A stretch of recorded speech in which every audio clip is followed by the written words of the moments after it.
Cracking Copy is a marketing and copywriting podcast where we lift the lid on writing for business and read between the lines of effective copy. This is a podcast for creative entrepreneurs and savvy business owners like you who understand the value that great copy can bring to their bottom line. We dive into a different aspect of writing for business in each episode, debunk the myths about how we should write, and explore the ways that writing can be fun, conversational, and creative, while also being high impact for serious results. So listen, laugh and learn with us, Ella Hoyos and Minnie McBride, as we share our words and wisdom in each snack-sized episode. Expect some lightbulb moments, interesting guests and practical takeaways as we crack the copy code together.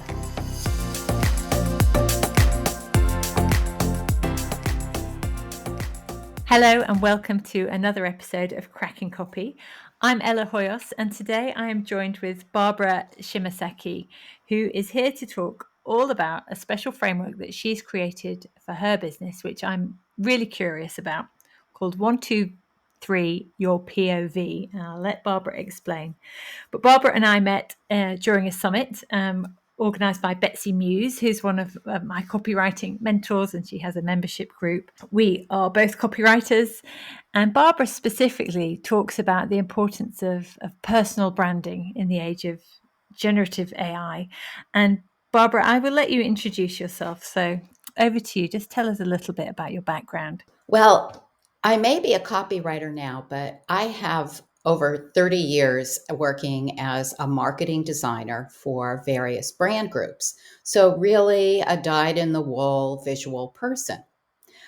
Of course, over that period of time, lots has changed, and I've evolved along with the technology. I've evolved along with all the many apps that tell you you don't need a designer if you simply use XYZ. So I've really had to adjust.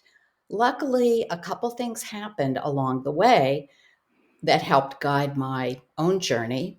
I had a foray into coaching marathoners who were beginners, and I also had a stint at Toastmasters, working on my public speaking, but then also becoming a mentor. So I realized that I loved words, I loved motivational speaking, and it was kind of the opposite of all the design skill sets that I developed. So post-pandemic, as I started writing on LinkedIn to kind of get things going again, I tried to figure out how I could connect the two sides of my schizophrenic personality.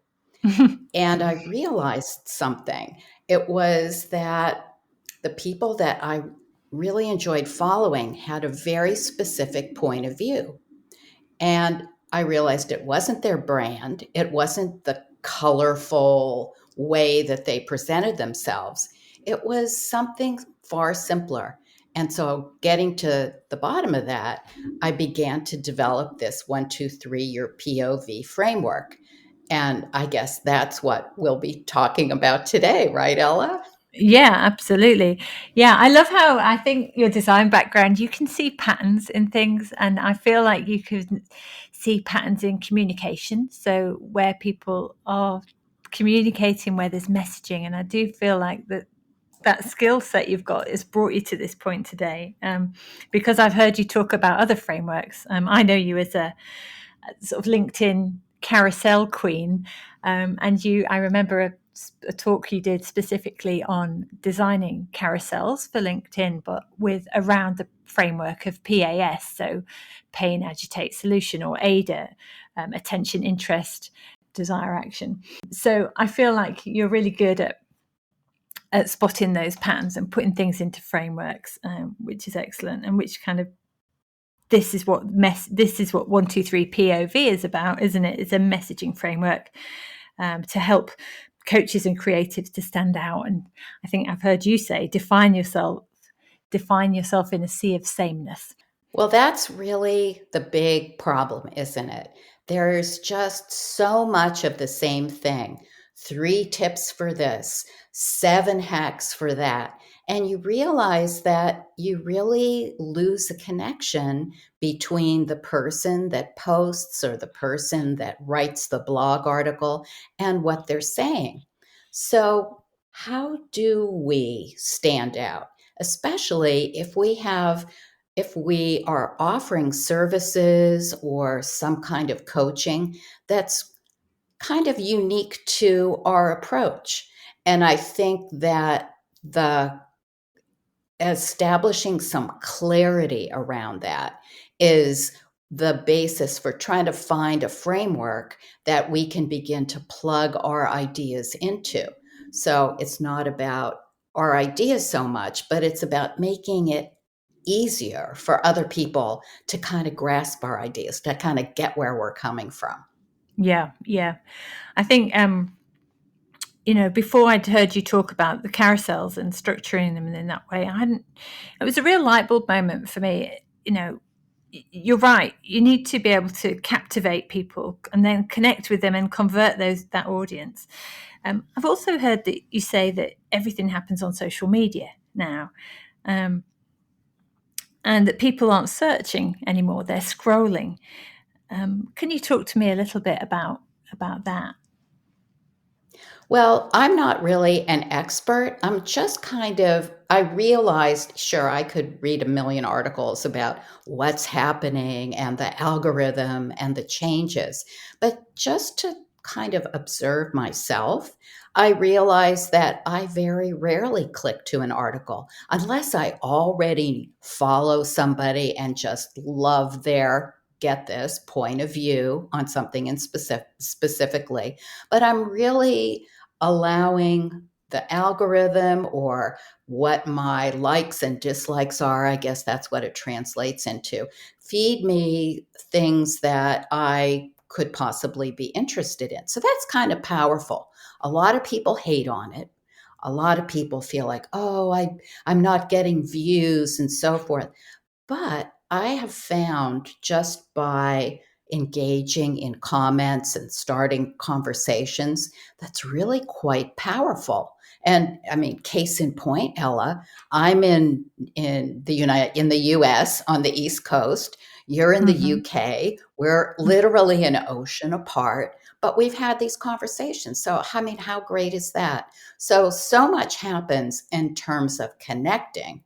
And certainly, if you have a service oriented business, you're in the copy world, you're in the visualizing world, we're kind of global. And I think social media allows us to be comfortably global.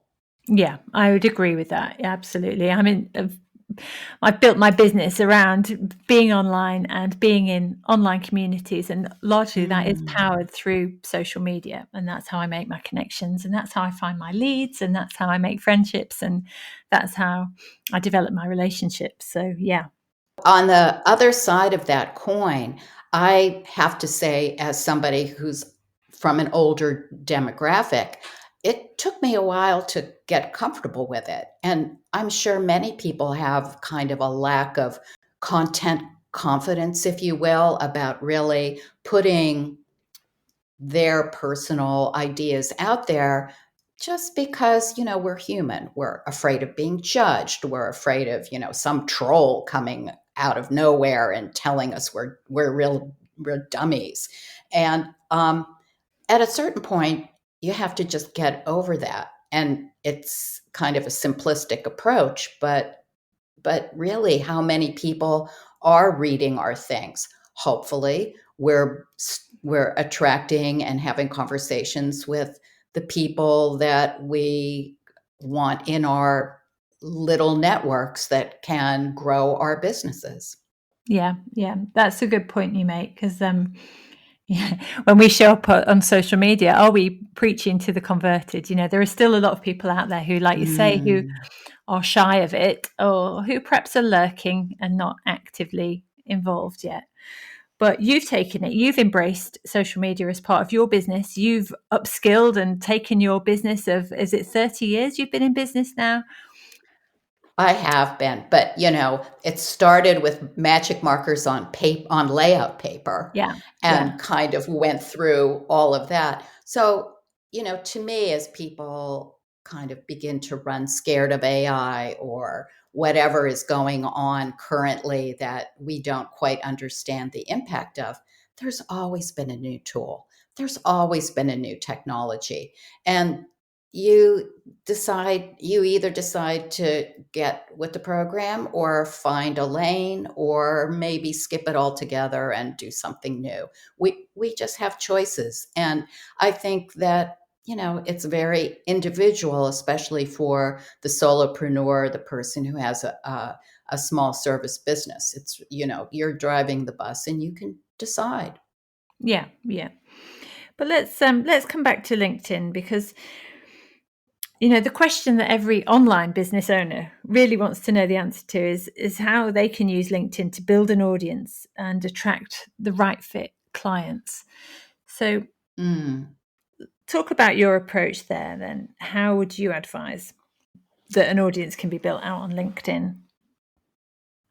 Well, that really is the $1 million question, isn't it? And of course, if I was a guru, I would I would tell you to get in my program, and you can probably think of a couple names right now who have big name programs that will help you crack LinkedIn and win on LinkedIn.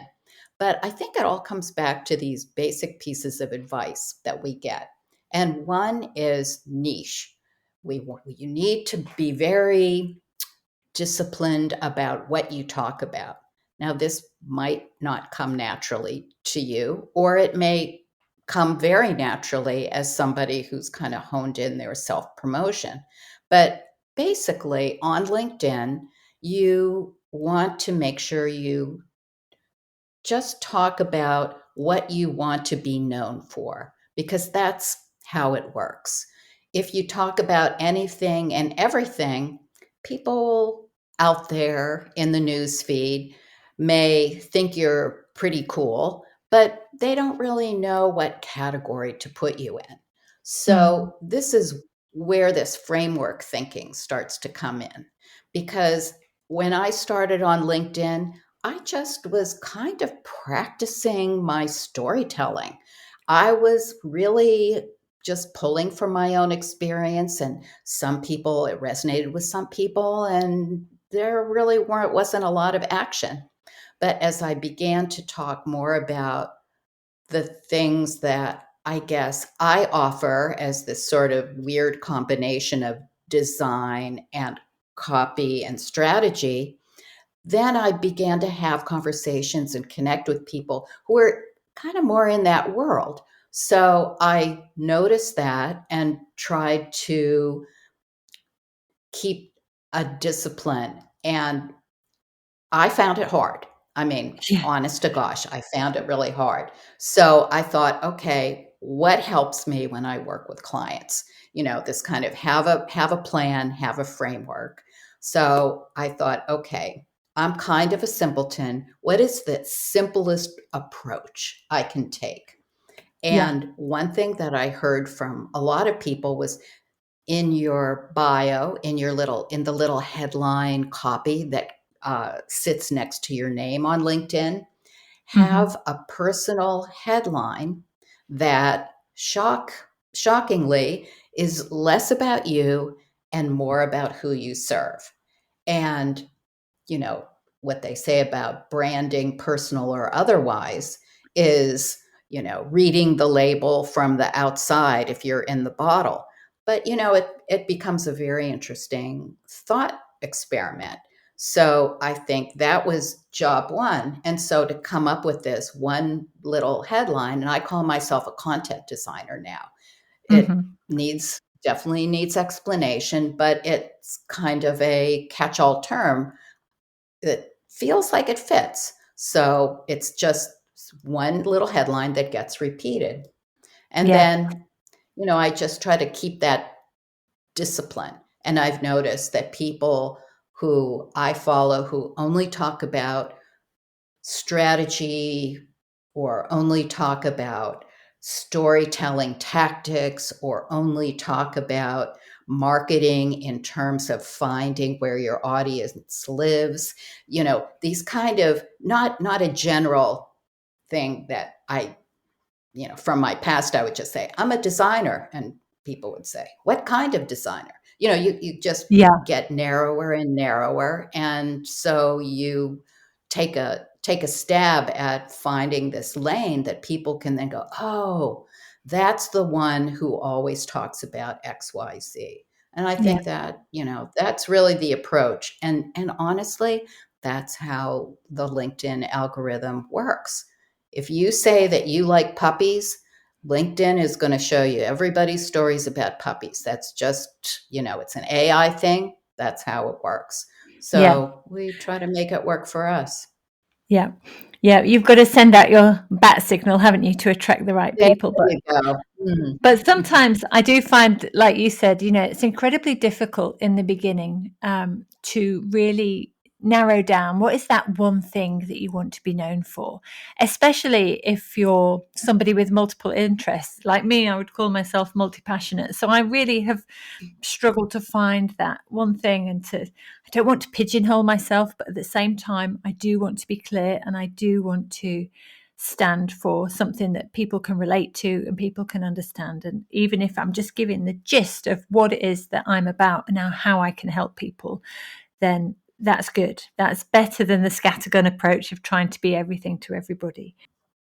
Oh, I think you've hit the nail on the head, because we're all multicultural, multi-category individuals.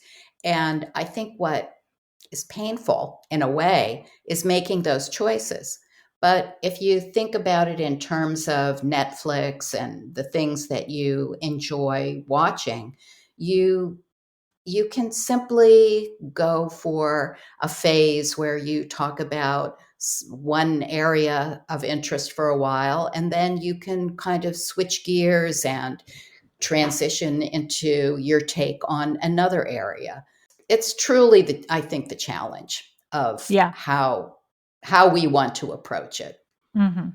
And I think a very good place to start on LinkedIn is by spending some time in that bio section, in your biography section, in that choosing what that masthead or that banner is going to be at the top of your LinkedIn page, and choosing that headline.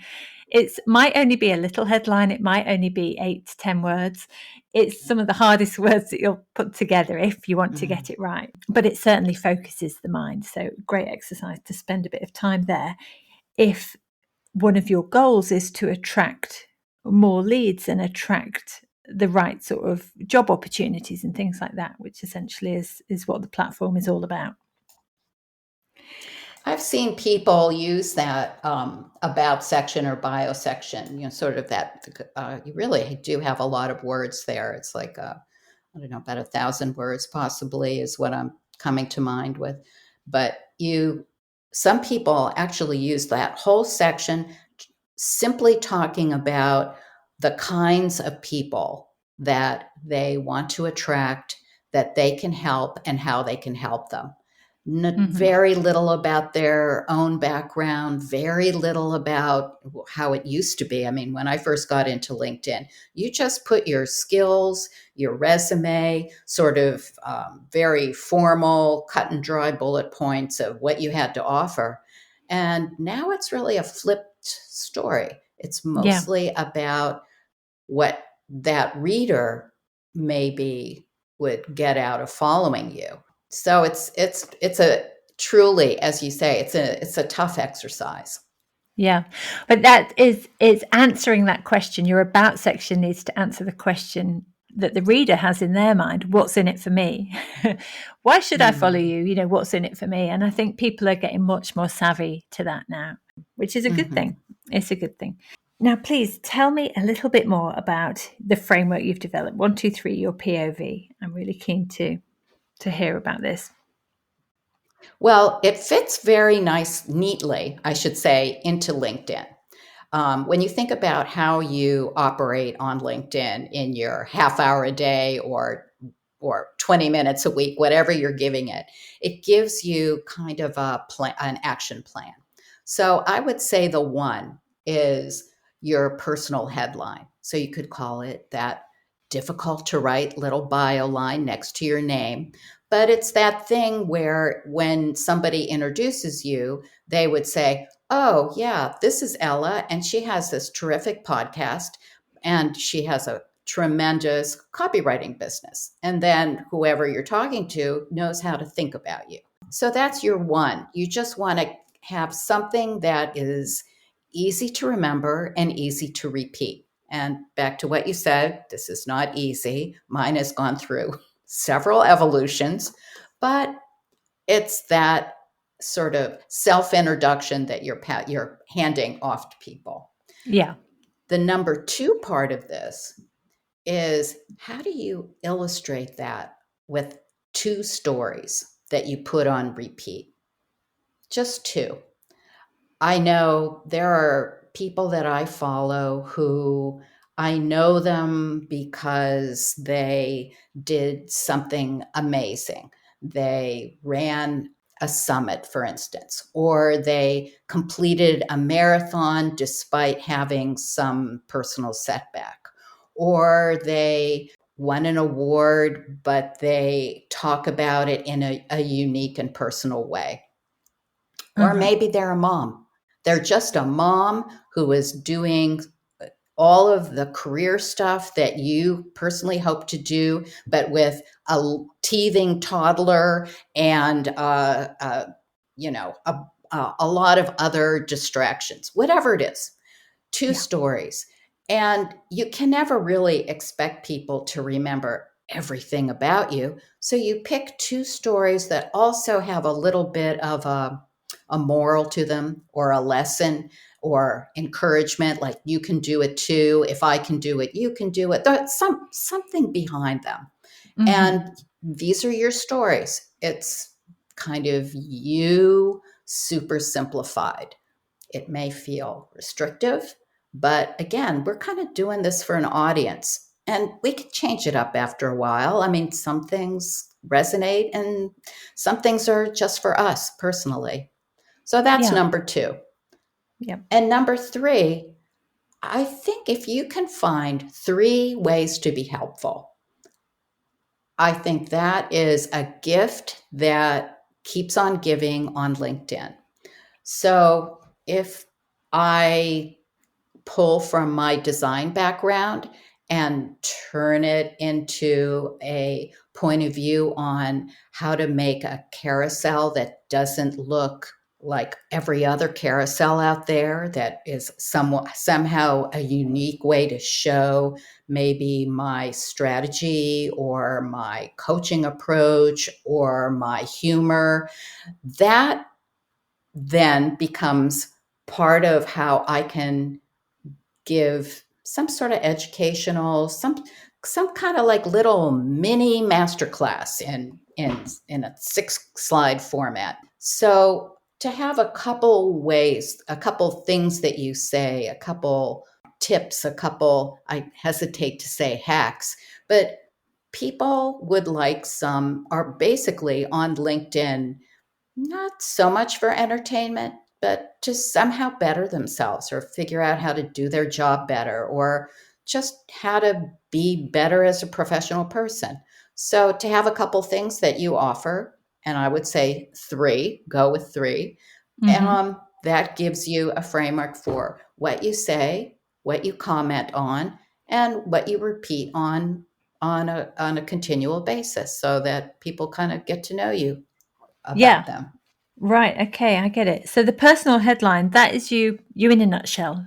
The stories help make you memorable, and it explains, your why you're here, and what you're all about. And the 3 ways you can help others, that does help somebody new to your world. That helps sort of them to think about, well, what's in it for me? How can I imagine myself working with this person, for example? And as a framework, that's pretty easy to remember. So it's 1 personal headline, 2 stories, slightly different angles, and 3 ways that you can help other people.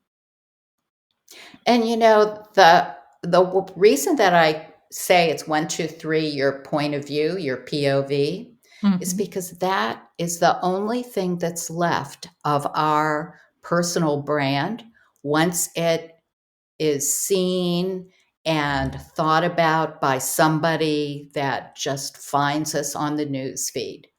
Whether Mm. we have certain colors or we do have a certain, say, a podcast or a YouTube channel, you know, people aren't really relating to what we're putting out there. They're relating to an essence. So I think, and I don't know, I mean, all of this is kind of experimental, but I think just being very clear about what you think as opposed to what all the other people who do the same basic job that you do think, that helps you stand out in this quote unquote sea of sameness out there. And it's a sea of millions and gets kind of depressing to think about. So you just really get your own little island together and see who resonates with what your story is and where you're coming from. Yeah. And actually using a framework like this is there's a very high touch, human touch element to it. This is not generated by a bot. This is coming from you. It's authentic and Mm. it's real, isn't it? I guess with a framework like this, it's not exclusive for LinkedIn. I mean, how would you could use this in everyday life as well, you know. It's not just for LinkedIn, is it? You know, it very much isn't just for LinkedIn. And I think when we were talking earlier, we were talking about, hey, how does this relate to what we've always called our elevator pitch? And it's basically the same thing. And I'll tell you, one of the ways that I kind of got to this idea was listening to a lot of people in sales give the various presentations and podcasts. I was doing some research on sales for some articles. And I realized that the people who were in sales training or sales management had their sellers practice their introduction endlessly. It involved how they introduced themselves, how they introduced what the product was they represented. They tied it all together to relate to who they were speaking to. And they had it, it was like, you know, we say, oh, write a sales script. Well, it really was a script, but it was a script like you would give an Oscar winning actor because it didn't feel like a script. And I Hmm. heard people on podcasts repeat this basically the same spiel word by word, but it always sounded natural. And I thought, wow, that's what it's like a portable elevator pitch. Because I would leave and I would think, oh yeah, that's the guy who wrote this book and it's about such and such. And I will definitely, you know, see what else he's working on. Yeah. Okay. So yeah, in sales, I guess it's all about the conversion. They're speaking. They need to be concise. They need to get a result, and it's how they introduce their offer in a way that's going to keep your attention, and but ultimately, it's going to drive you to take action with them. Very much so. And it's also about clarity because in order to take any kind of action, you kind of have to know what somebody is talking about. So, taking a step back from that conversion, the clarity aspect of it and the simplicity of the message plays a much larger part than we give it credit for. And have you got any examples of how you might use a framework like this in sort of real life? Well, I think for me personally is where I'm always experimenting. And one example might be in a presentation. Recently, I gave some local workshops to small business people around the topic of branding. And you know, a lot of small business people who are starting out look at, you know, the nuts and bolts of what they have to do, and they don't really realize the importance of putting their story out there.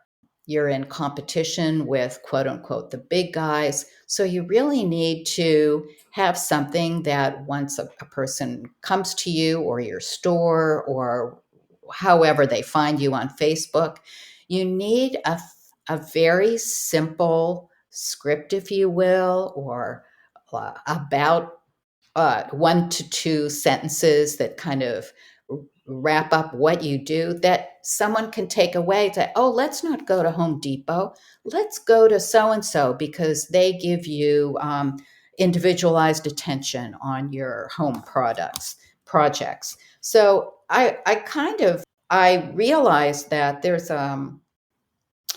a quote about branding, that branding isn't what you say it is as a business person. It's what other people say about you. So getting that kind of coaching that people to come away with the right message and the right story about what you have to offer is the trick. Yeah. It's branding is what people say about you when you're not in the room. They're what they're left with, the That's the impression other. they're left with. Mhm, Yeah. mhm. And whenever, I mean, just from my background as a designer, designers are a dime a dozen, a dime a million, and certainly competition is global, and many AI tools now are very keen to replace you.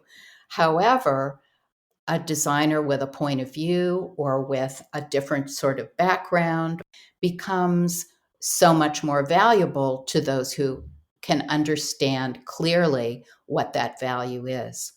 Thank you. You've explained so much already about this framework, and I get the real understanding of how it can be used to guide a sort of communications guide for in so many respects. But how can we, it's an umbrella tool that encompasses all of our communications and helps us hone it down. But how can we really use it to help hone your messaging? That's a really good question. And I think it basically gives us a kind of a ballpark to play in. Part of the overwhelm issue with social media and knowing exactly what to talk about that people run into, that gets them actually running off to AI to make life easy. When you really want to be unique and you really want to be personal, it helps to kind of have an outline to work from. Yeah. So if you have this basic approach where you know how you want to introduce yourself, you have a couple stories which can be told in many different ways with a variety of morals or lessons or interesting insights attached to them, as well as a handful of helpful areas that you can approach as straight education or with examples or case studies. I mean, there are many ways to approach. Say you have 3 areas that you can be helpful in. You can approach those in ways. Plus, you can go back and repeat yourself with a few little nips and tucks, because social media is kind of a never-ending river that you can just dive into anytime. But Yeah. that feeling of having a ballpark, of having an outline, it helps you avoid having that blank page fear, and you just kind of can settle into a personal theme. And that way, people who connect with you or put a comment under something you post or who DM you know how to start a conversation with you. And isn't that really what it's all about? Yeah, of course. Of course. So having this framework and, like you say, a ballpark to play in, it helps you recreate those messages you want to tell, those personal stories, but you find a number of ways to tell the same story in different ways. But really, when it boils down to it, you're only telling 2 fundamental stories. You're only talking about 3 ways you help people, but you're using your creativity to tell people the same messaging but in different ways. So social media is a hungry beast. It's always wants content, doesn't it? So if you can find the same way to repeat your messaging, but in different words, expressing it in different ways each time, it's going to help you get known for something. Super helpful. And, one of the things everybody's talking about now is repurposing. So you can tell it in a longer article or in a short video or an infographic. You can just, as you say, use your creativity, and just also find comments and posts of other people that you can use as inspiration when they fit into kind of your own themes. So I think it gives us all a little bit more of a game plan, since social media is, as you say, a hungry beast, and if we're going to play, we really should try our best to use it as the presentation tool that it really can be. Yeah, fantastic. Do you believe that using a framework like this can help connect and convert more of your prospects into paying customers? I think that what it can do is it can attract better fit clients and customers. In other words, when you're clear about what you offer, what your approach is, and you move away from the generic stuff, you may not have 10,000 followers, but you may have 20 who really dial in and maybe just follow you to learn for a couple months, and then out of the blue will connect with you when they have a need, because they understand, due to the fact that you were very clear about it, why you're different and better and for them. Mm-hmm. Yeah, that's really great. So qualified leads, it will help you attract the right people into your world. Fantastic. Well, I think really you've proven that frameworks aren't just for copywriters. With your sort of design thinking brain, that I've seen you time and time again develop frameworks to help with communications, and that's really great. So thank you so much for speaking to me about this today and bringing it to our Cracking Copy audience. And where can people find you, Barbara? Well, they can definitely find me on LinkedIn. I'll have more resources for people to download for free to really make this framework part of their process. And I'm always open to having a wonderful LinkedIn conversation. So Barbara Shimasaki on LinkedIn, and I guess we can make sure that is in our show notes. Oh, yeah. I'll definitely link to you in the show notes. So thank you so much today, Barbara. Appreciate your time. You have been listening to the Cracking Copy podcast with Ella Hoyos and Minnie McBride. Don't miss out on future episodes by making sure you hit subscribe down below to keep up with all our podcasts. And more details and resources are in our show notes. So we'll see you next time.